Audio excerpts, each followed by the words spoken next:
දුසරණයි දේපීටයි විශ්වසුවේ YouTube නාටිකාව නරඹන ඔබ සැම සාදරයෙන් පිළිගන්නවා. මම රජයේ ලියාපදිංචි දේශීය වෛද්‍යවරු. මගේ අරමුණ දේශීය වෛද්‍ය ක්‍රමය සහ අධ්‍යාත්මික ක්‍රමය සම්බන්ධ කර වඩා සාර්ථකව ලෙඩසුව කිරීමයි. අද මම ඉදිරිපත් කරන්නේ අකයි නම මොකක්ද? සිරියාවතී නේ. එතකොට කොහෙද ගම? උඩදෙනිය. උඩදෙනිය නේද? මේ මොකක්ද තිබුණ අසනීපේ? සනීපේ තින් ආතරයිටිස් තමයි. ආතරයිටිස් නේද? කොන්දේ අමාරුවයි. මොන පැත්තේද කකුල ගොඩක් අමාරු උනේ? වම් පැත්තේ. වම් පැත්තේ නේද? ඒක පැත්තකට ඇද වෙලා වගේ තිබුණා නේ?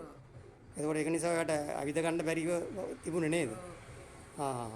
එතකොට ඔයා මේ දැන් කොච්චර කාලයකට ඉස්සෙල්ලාද ඒක මේ පටන් ගත්තේ? කාලෙත් දැන් අවුරුදු 10ක් විතර ඉතින් තිබුණා මේක කකුලේ අමාරුව ටික ටික තිබිලා තමයි දැන් මේ කොන්දට ආවේ. කොන්දට ආවේ. කොන්දට ආවේ. එතකොට මේ ඔයා කොහෙද ගියේ බෙහෙත් ගන්නද? බෙහෙත් ගන්න ගියා කිරිමැටියාන ස්පිරිතාලෙන් ගත්ත ආයුර්වේදෙන් නේ? ඒ මාසයක් නැවතිලා හිටියද? ඔව්. ඉතින් අඩු නැතිද ටිකට් කපන් ආවා. ආයෙත් කිව්වා ඉතින් ගියේ නැහැ. ඊට පස්සේ මේ ඉංග්‍රීසි බෙහෙතුත් කරා ඒවට ඉතින් සුවයක් නැහැ. ඔයා කොහෙද ගියේ? රැකියාවකට ගියාද? ඔව්. මැඩිස් එකේ වැඩ කරුවා. ඊට පස්සේ අමාරුව නිසා එකෙන් අයින් වුණා. ඔව්. අමාරුත් නැහැ ඉතින් අයින් වුණා. ඉතින් මට ඇති කියලා ගෙදරිනුත් බයිනවා ලෙඩ කී කැමරට යනවා කියලා. ඊට පස්සේ ඔයාට දැන් ඕක පටන් ගන්න තමන්න ඔය ඕක කියන්නේ අපි මේ ඕක ආයුර්වේද කියන්නේ පැතිකුදේ කියලා කියනවා.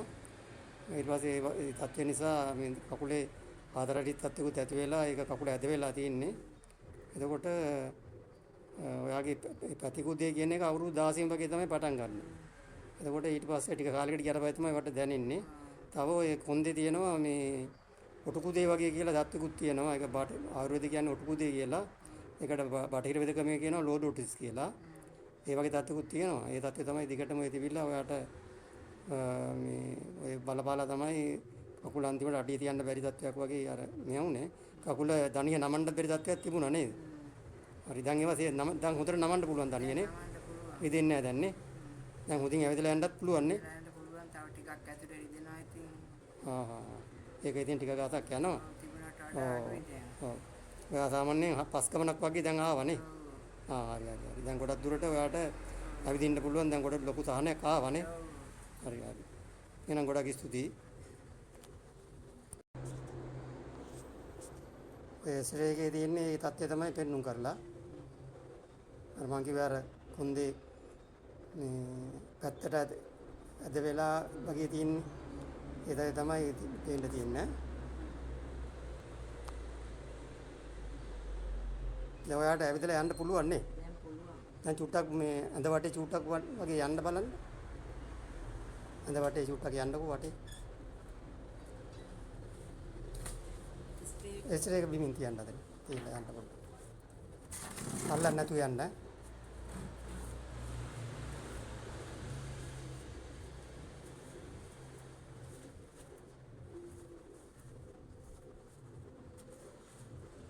හරි ගොඩක් ස්තුතියි.